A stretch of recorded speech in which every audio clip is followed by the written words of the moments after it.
Bismillahirrahmanirrahim. Assalamualaikum warahmatullahi wabarakatuh. Selamat siang. Salam sejahtera untuk sekalian. Shalom, salve, Om Swastiastu, Namo Buddhaya. Salam kebajikan. Pada siang hari ini, tanggal 17 Februari 2025, baru saja saya pimpin rapat kabinet terbatas bersama Menteri-Menteri Perekonomian Kabinet Merah Putih. Kita telah membahas perkembangan ekonomi. Saya diberi update, saya diberi bersama Menteri-Menteri Perekonomian Kabinet Merah Putih. Kita telah membahas perkembangan ekonomi.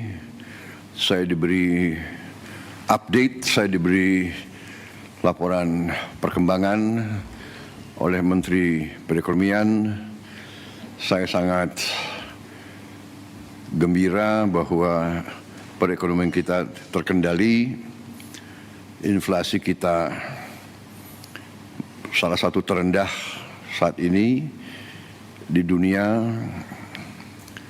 Pertumbuhan kita juga diperkirakan tetap di atas rata-rata dunia. Hampir semua sektor berjalan dengan terkendali, walaupun perkembangan geopolitik dunia penuh ketidakpastian.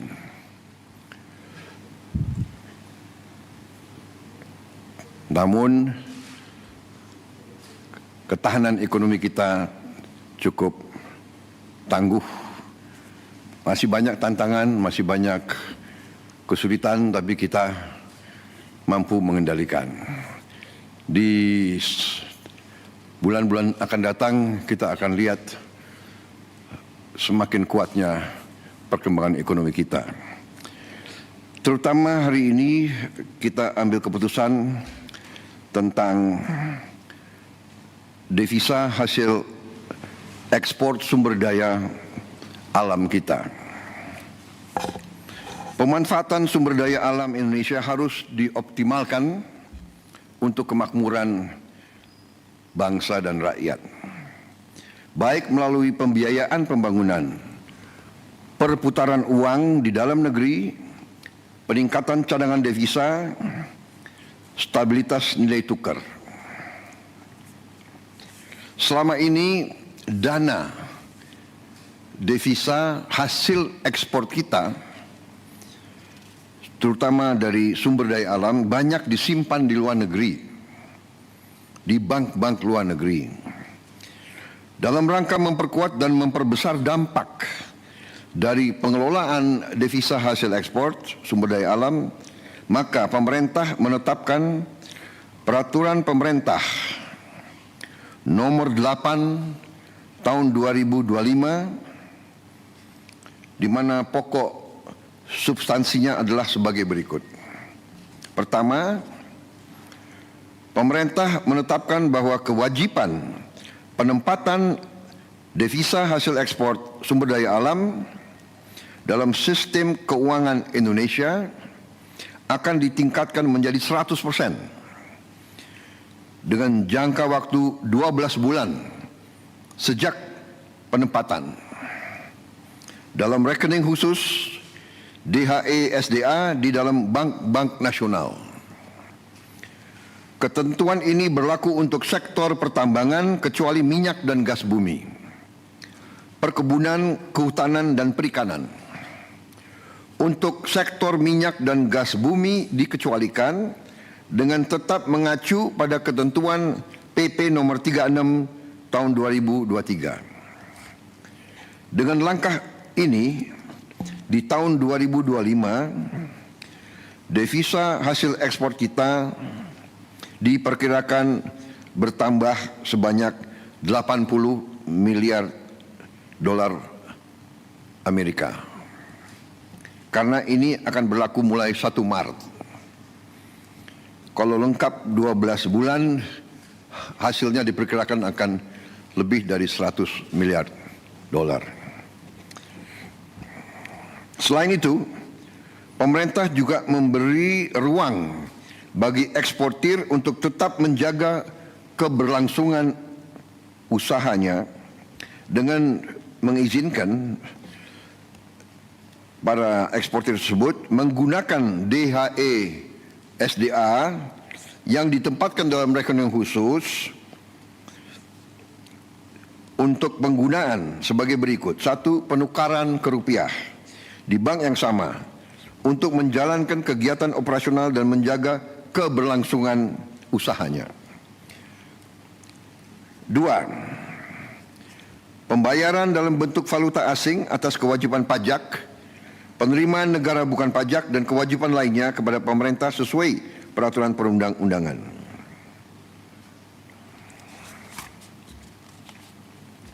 3. Pembayaran dividen dalam bentuk valuta asing. 4. Pembayaran untuk pengadaan barang dan jasa berupa bahan baku, bahan penolong atau barang modal yang belum tersedia, tidak tersedia, tersedia namun hanya sebagian, tersedia tapi spesifikasinya tidak memenuhi di dalam negeri dalam bentuk valuta asing. 5. Pembayaran kembali atas pinjaman untuk pengadaan barang modal dalam bentuk valuta asing. Selanjutnya, dalam pasal ini telah diatur pula penerapan sanksi administratif berupa penangguhan atas pelayanan ekspor bagi yang tidak melaksanakan peraturan pemerintah ini. Selanjutnya, pengaturan kewajiban penempatan DHE SDA terhadap komoditas sektor pertambangan minyak dan gas bumi tetap mengacu kepada PP nomor 36 tahun 2023. Ketentuan masa berlaku ditetapkan pada tanggal 1 Maret 2025. Dan selanjutnya, pemerintah akan terus menerapkan kebijakan-kebijakan strategis untuk mendorong pertumbuhan ekonomi kita. Saudara-saudara sekalian, dalam kuartal pertama tahun ini, kebijakan-kebijakan yang mendorong pertumbuhan ekonomi, pertama, hasil kebijakan kenaikan OMP 2024. 2. Optimalisasi penyaluran bansos di bulan Februari dan Maret 2025. 3. Pencairan THR bagi ASN dan pekerja swasta di bulan Maret 2025. 4. Stimulus pada bulan Ramadan, yaitu A. Diskon harga tiket pesawat, B. Diskon tarif tol, C. Program diskon belanja, D. Program pariwisata mudik lebaran, E. Stabilitas harga pangan. 5. Paket stimulus ekonomi. A. Diskon tarif listrik, B. PPN DTP pembelian properti dan otomotif, C.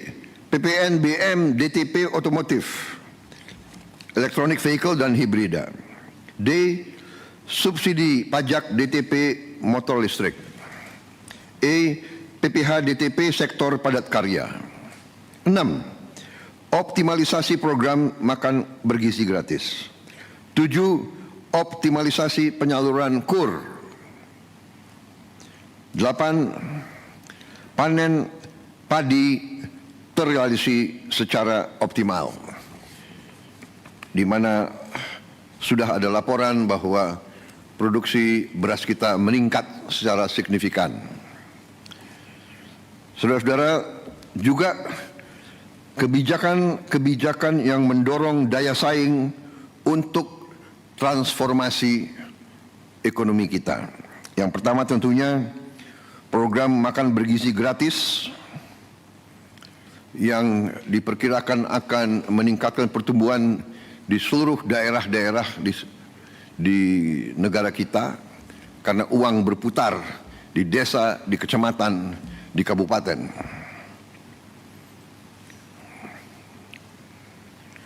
Dua, program ketahanan pangan dan energi berjalan terus. Tiga, optimalisasi pengelolaan BUMN kita melalui konsolidasi ke dalam suatu dana investasi nasional ya, yang akan kita launching tanggal 24 Februari yang akan datang, yaitu Danantara. Ya. Danantara adalah konsolidasi semua kekuatan ekonomi kita yang ada di pengelolaan BUMN. Itu nanti akan dikelola dan kita beri nama Danantara, Daya Anagata Nusantara. Daya artinya energi, kekuatan, Anagata masa depan, Nusantara tanah air kita. Jadi artinya Danantara ini kekuatan ekonomi, dana investasi yang merupakan energi, kekuatan masa depan Indonesia. Kekayaan negara dikelola, dihemat untuk anak dan cucu kita. 4, kebijakan FLPP untuk melaksanakan program 3 juta rumah murah, pengendalian inflasi. 5, pembangunan kawasan industri dan KEK. 7, revisi PP 5 tahun 2021 untuk kemudahan berusaha. 8, keberlanjutan tax holiday dan tax allowance untuk menjaga iklim investasi. 9, tadi yang sudah kita umumkan kebijakan tentang DHE SDA. 10, kita akan bentuk bank emas. Jadi selama ini kita tidak punya bank untuk emas kita. Tidak ada di Indonesia. Jadi emas kita banyak ditambang dan mengalir ke luar negeri. Kita ingin sekarang punya bank khusus untuk emas di Indonesia. Insya Allah kita akan resmikan tanggal 26 Februari. Ini saya kira pertama kali ya di publik kita. Kita terus akan perbaiki penghapusan buku tagih utang macet bagi UMKM. Tentunya juga ada kebijakan internasional kita, yaitu bahwa Indonesia bergabung ke BRICS. Sudah dinyatakan bahwa kita diterima di BRICS. Ya, ini sedang prosesnya, transisinya sedang berjalan. Kita juga akan menyelesaikan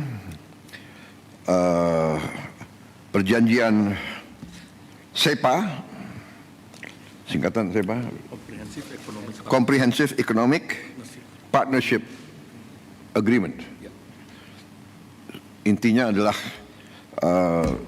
semacam free trade ya, free trade area, saling menurunkan tarif bagi barang-barang kedua pihak.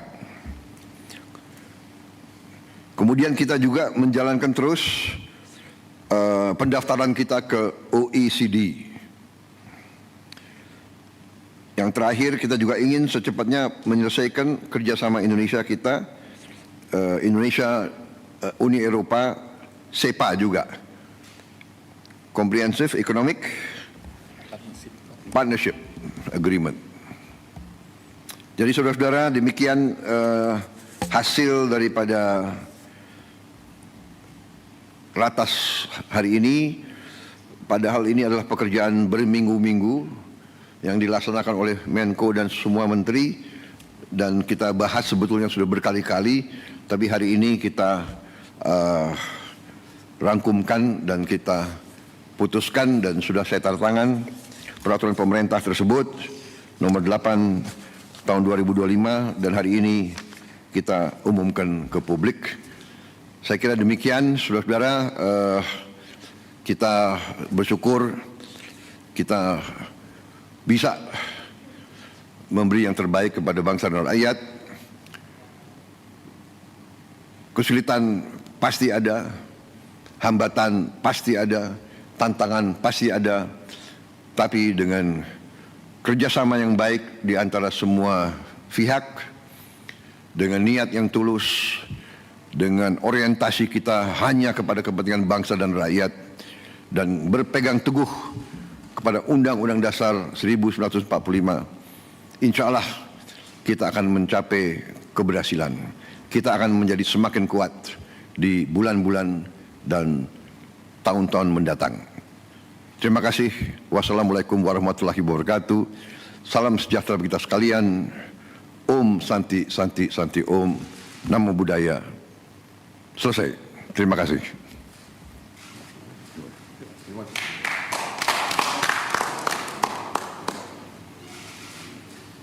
Thank you, sir.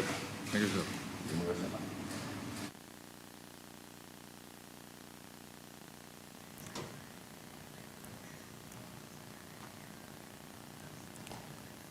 Saudara, itu tadi keterangan dari Presiden Prabowo Subianto soal kebijakan ekonomi terkini. Tadi di-highlight oleh Presiden sejumlah kebijakan dan juga stimulus yang akan dilakukan ke depannya. Ada beberapa hal penting yang disampaikan terkait dengan kebijakan pencapaian target pertumbuhan ekonomi, dan juga disebutkan ataupun dimention tadi ada dividen valuta asing dan juga stimulus termasuk dengan diskon-diskon jelang mudik lebaran nanti. Demikian Breaking News Kompas TV, saudara. Sampai jumpa.